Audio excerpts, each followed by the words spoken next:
There are two constants in investment management: retail investors freaking out at every bear market, and their plain vanilla financial advisors assuring them, oh, just stay the course, it'll all be fine.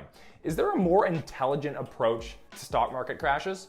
Time to think like an investor. Hello and welcome back to the channel. If you're new here, my name is Josh. I am a 6th-year certified financial planner and I run my own wealth management business. One of the number one things we do as advisors or wealth managers is help people manage massive one-time decisions. It's interesting, whether you're a financial advisor or you're a client of one or you're just a retail investor, what you probably find is that financial planning, wealth management is very low volume, very high impact advice. It's not as if we're engaged with our clients every single day. In fact, a lot of our clients probably think it's remarkably passive and hands off. But what we do is we step in once or twice or 3 times a year and help make a monumental decision. And one of those things that we help through is how to react to irrational markets, whether it's on the upside or the downside, whether it's crypto going crazy and everybody's making money except for you, or the market's crashing and we're not exactly sure if we should sell out or if we should buy more. So given the way markets are acting this year, today I want to tell you guys and provide some insight on how I coach our clients through market crashes and panics. And the first big idea here is being a principles-based investor as opposed to a narratives-based investor. It is unbelievable how many people I come across who make investment decisions based on what they're seeing in the Wall Street Journal or CNN. They're reading headlines, they're hearing about Russia and Ukraine, they're hearing about hyperinflation, they're hearing about whatever Alex Jones said last week, and they're making financial investment decisions based on news headlines. And the reality is, news headlines are just that. They are filling space between banner ads for companies to make money. They're not necessarily based in truth. They are there to get you to click, to take action, to get your eyeballs on that article. And so is that the best way to make decisions? I don't think so. And as a young investor, if you're in your 20s, you're gonna see 10 or 15 different market cycles over the course of your investing career. You're gonna see booms and busts, and you're gonna see that happen over and over. And what makes each of those unique isn't how they work, but the narratives behind them. Whether it's what's the Fed doing with interest rates, or what's happening with GDP, or what's happening in the geopolitical world at that time. The narratives will always be different, and so it's hard to learn anything or to make any good evidence-based decisions based on what narratives are causing the cycle at that particular time. What I want to talk with clients about, and what I want to talk about with you today, is what principles can we derive that make all of these different cycles similar, and how can we use our understanding of that to make better decisions. And that is where we start with our clients. Now, if you've been following this channel for a while, you know one of my favorite things to do is try to take these really complicated investing principles and topics and make them super unbelievably easy in little tiny diagrams. The client's busy, you're busy as a retail investor. How can we make all of this make sense very quickly and very easily? As an advisor, that's what I need to do. I need to take all these things I'm learning and all these things I understand from dealing with hundreds of investors and help condense them into the smallest possible, highest impact drawing or diagram or communication to get it across to the right client at the right time. So let's start from first principles. Let's understand the principles behind market crashes, okay? And so here we have the economy. It is really this easy. The most important thing we have to understand is that it all comes down to this productivity line, okay? Over time, humans have this general desire to eliminate suffering, okay? We don't want to have to walk 10 miles to get water. We don't want to have to go into the forest to get our food, right? It is much more desirable to come up with new technologies that makes our life easier, and that is kind of a foundational building block of our civilization. Over time, we have evolved to make things easier on ourselves, okay? And that is productivity. And these gains in innovation begin to compound on each other because it is way easier to build a company when you have a computer. When you had an abacus or a book to write transactions in, it was harder to build a scalable business. Now with all the things we have, we can build more scale, which leads to more scale. All I'm saying here is we have this productivity curve that grows exponentially. Now, this is where you keeners who took a social sciences class in the 10th grade say to me, hey, yeah, that's all great and whatnot. Life gets better over time as we innovate, but guess what? As more and more and more people get on the earth, we're gonna eventually get so productive that we destroy the earth and we run out of stuff. Well, the great news is that's actually a fallacy, okay? That's not exactly true. There was a famous event in history called the Simon Ehrlich wager, and it was essentially a biologist who wagered against an economist. You see, the biologist believed that as more and more people inhabited the planet, resources would get more and more scarce, and all of the commodities that we need to survive would get so high in price that it would become unsustainable. He even at one point bet that by the year 2000, England or Britain as it was would be completely gone because there would be too many people and not enough stuff. The economist, on the other hand, said, wait a second. As more people come around, they find ways to meet the need by creating new technology. And as you have more people, you have more brain power and you have more innovators and more great ideas that come about for solving problems. And what they found over time is the economist actually won the wager. The prices of all the commodities picked in the test actually declined net of inflation. So as more and more people inhabited the planet, the true cost of the commodities declined because of the innovations that were created to meet the demand. So as much as you might think, oh, this productivity thing can't rise forever and ever, well, actually it can. And as more people inhabit the earth, as more of them are pulled out of poverty, and as more of them come up with better ideas and get educated, we actually will continue to have more and more productivity gain. So there's a little bit of optimism for all the haters. But that only talks about one line, okay? That's just the productivity line. There's this other curve you can see that's going around this line. Sometimes it's above and sometimes it's below.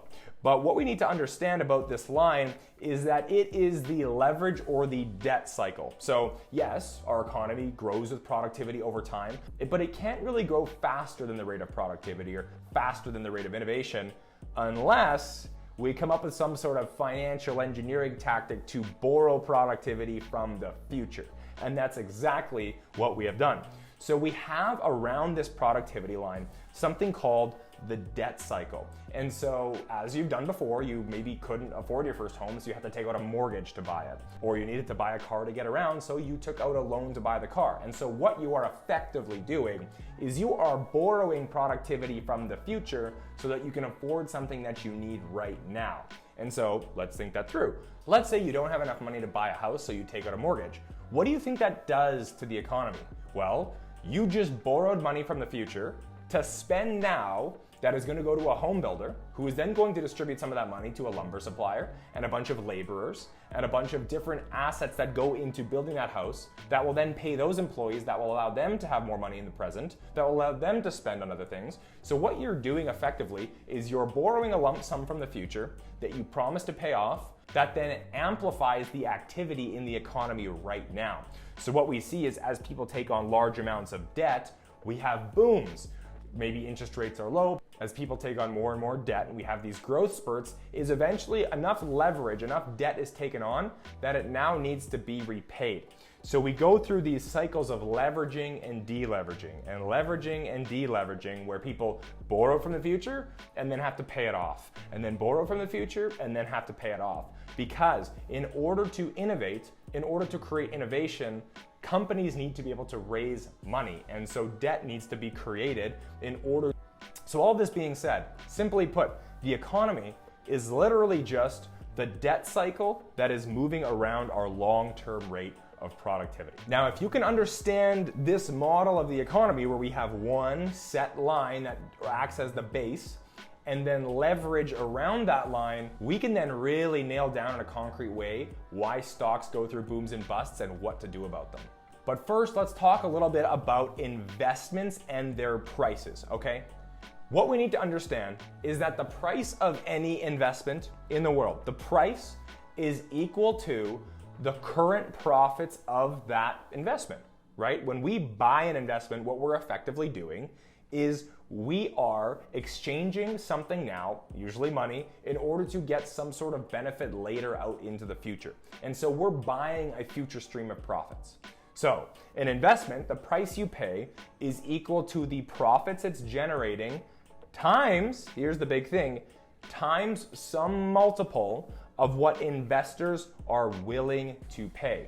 Now, the reason there has to be a multiple is because you buy a rental property or you buy a farm or you buy a business, and when you have a share of that, that doesn't just go away after the first year. You own that share. And so there is a multiple to be paid for the future profits that will also be taken out of the business.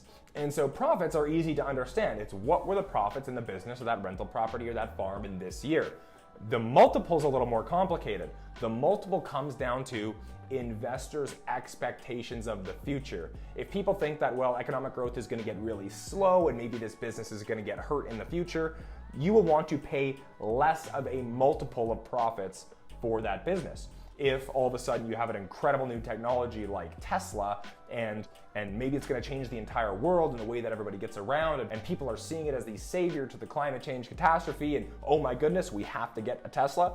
Well, people are going to get very excited. They're going to have very high expectations of what that business will produce in the future. And even if profits aren't that high, people will have a very high willingness to pay a higher price because the future is so promising. You're not just buying this year's profits, you're buying the profits every year thereafter. But all you need to understand for now, let's make this really simple, is that everything about investment markets can be distilled down into profits of different investments and the multiples that investors are willing to pay.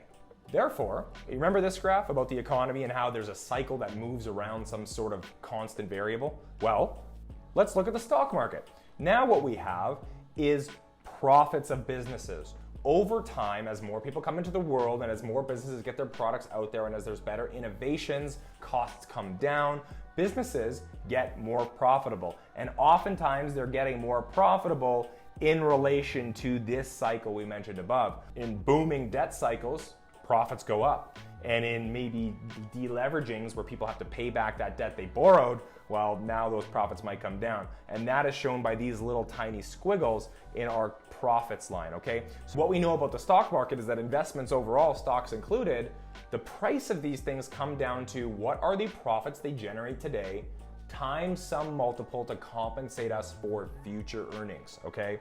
And so what we have over time is we have two things that can dictate where the market is. We can have these gyrations in earnings, or we can have multiple expansion and multiple contraction. You see, sometimes the price investors are willing to pay for profits and the future profits of a business decline across the board. Maybe it's really high inflation. Maybe a familiar theme right now. Maybe it's the fact that we are going through a deleveraging. Maybe there's just too much debt out there and we're realizing these businesses are gonna have to pay debt back. Consumers are gonna have to pay debt back. There won't be enough economic activity going around. People aren't going to want to borrow as much. And so there are all sorts of things that could create a situation where investors in aggregate are less willing to pay a high multiple for those profits. But back to the stock market, okay? We have periods where multiples are expanding beyond where the earnings of the companies really are. The profits of the underlying businesses are rising moderately, but people's expectations and excitement about the future is rising way faster. And so the stock market can be up here when the fundamentals are really down here. And then the same thing can happen on the downside. If people think a recession is coming, or we might start freaking out about certain geopolitical risks or inflation or what have you, multiples can begin to contract. And what we see is that the prices of the markets are below what the fundamental values are. So we have this expanding and contracting of people's expectations and what they're willing to pay that moves and oscillates around the long-term rate of fundamental business earnings growth. So how does this relate to the current context of today? Well, the markets are down around 20 to 22%. And let's walk through, is this particular correction we're in right now a result of multiple contraction or earnings or fundamental business contraction? Which one of these is it really? Well, if we take a look at a few different numbers, maybe we look at something like GDP, the gross domestic product of the United States, because the S&P 500 or the stock market we're measuring is the American market, okay? If we take a look at GDP here, well, sure, I mean, it's down a little, maybe it's slowing a bit, and it doesn't seem as if it's a 20% correction in GDP though. And obviously the stock market isn't exactly a indicator of where the economy is. If anything at all, it's more of a forward predictor of where the economy is going. So maybe that's not a great comparison tool. Let's look at how about corporate earnings. So not necessarily GDP, but corporate earnings. How is corporate America, the businesses in the economy doing? Well, we can see here, they're actually not doing terribly. Sure, there's a little blip, but it's not some catastrophic drop that would cause some sort of market correction. Okay, well, maybe we look at the earnings of S&P 500 companies. Let's look at the exact companies we're measuring when we talk about the market. Well, what we see here is they're actually kind of at all-time highs. Like, they're actually getting much higher. Okay, so maybe what we need to look at is the average multiple investors are willing to pay for S&P 500 companies. What is the price to earnings ratio of the average S&P 500 holding? Okay, what we find is that that is quite a bit lower. You can see there's a bit of a correction happening here. This is a bit of a steeper drop. So what we can derive from this so far is that the correction we're seeing in markets isn't so much about the fundamentals of businesses, it's more so about a correction of expectations, a correction of where people think the future is going, and ultimately it's a correction in what people are willing to pay for a dollar of earnings out of an investment that they make. But it does leave us in a bit of a predicament. And it is unbelievable. It is just uncanny how often I see unbelievably sharp people, PhDs, doctors, lawyers, business owners, people who are very successful in their own respective career in business, seem to be dominated by narratives. And they always come to me thinking, okay, Josh, I think what I'm gonna do is I'm just gonna keep a little cash on the sidelines here and wait for markets to recover. Or maybe I'm gonna wait for that geopolitical thing to maybe smooth over. Or maybe what I'm gonna do is I'm gonna sell out right now and maybe buy in a little lower. Why would we, go through all these losses if I can sell out now and buy in at a lower amount? These are all the sorts of the conversations that spur the cliche advisor response of, we need to stay the course, we need to stay put, maybe continue contributing on the way down, but don't withdraw anything and don't move anything around. And this seems like such a cop-out answer. It seems like the advisor is trying to just, continue earning their fee and work less. But the reality is there's a lot of wisdom behind that. And if you're a retail investor getting this advice, or if you're an advisor giving this advice and you're not really sure why, let's talk about why exactly this is the right piece of advice to give, okay? Let's dive into a tricky situation, maybe one like 2008, okay? The reason it is very difficult is because, in hindsight, we saw that in 2008, things went down 55%. That was catastrophic, that's insane. But as you're going through the correction itself, you don't know if it's gonna end at 20 and then rebound, or if it's gonna go down to 30 and rebound, or if it's going to go to 40 and then rebound. You have no idea. While you're in the moment, we don't know if we're gonna get a 10% correction or a 20% or a 30%. We don't know until after the fact, okay? And so this is where we have the slightly more savvy investors saying, well, why don't we sell out here and buy back in down here? Why don't we try to take advantage of this? Or why don't we, get out of the markets entirely and wait for things to recover? Well, this is tricky because we have no idea what is going to happen. Now, the very savvy investor might say, well, why don't we just wait until this thing goes down to -40 and then we'll buy all in there? Doesn't that make the most sense? Well, here, okay, I need to walk you guys through an important idea. And bear with me here because this is a chart with a lot of data, but I want to walk you through what I mean by it, okay? And so what I did is I used 2008 here as an example. What happens if you would have invested $10,000 when the market went down 20? Or went down 30, or went down 40, or went down 55. And what you find is that the value at January 1st of 2022, January of this year, if you had invested 10,000 at -20%, you would have made 38,000 up until the beginning of this year. That's what you would have made at the way up. And you see this perfect correlation. It's obvious, right? The lower amount you buy in at, the higher your ultimate return is going to be way down the road, okay? And so most people say, why not just wait for -40? Why are we putting money in at -20? This could continue going down. Maybe we sell at -20 and buy in at -55. Here is the problem, and here is the reason why staying put makes the most sense from a rational perspective. It's not a cop-out answer, okay? We have to think about the likelihood of these different thresholds happening, right? What I did is I went back to 1929 and aggregated all the different data on the stock market crashes. There was 26 of them, okay, or 26 corrections. And what we found is that 100% of corrections go down 20% because that's the definition of a correction. They all go down 20%. What's the likelihood it goes down to 30% then after that? Well, only 65% of corrections went down 30%. Only 31% went down 40%, and only 12% went down 50% or more. Okay, so what we need to think about is not just the idea of, okay, we need to buy in at the lowest possible points to maximize value, because remember, we don't know where the lowest point is in the moment. We only know that in hindsight. So we have to use statistics about the past to find out what's the likelihood. Then we can multiply the future benefit by the likelihood. We can multiply these two together to get our expected value. What is the statistical return on investing at different thresholds given their probabilities of actually happening? And what we find, which is kind of a mind bender, we talk to clients all the time, you want to invest when the market's low.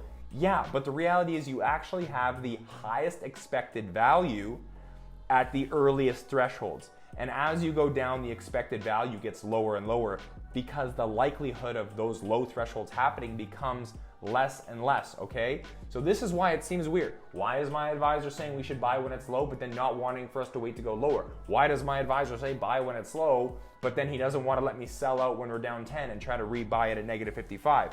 That's because we would be moving money out of a high expected value into a low expected value, okay?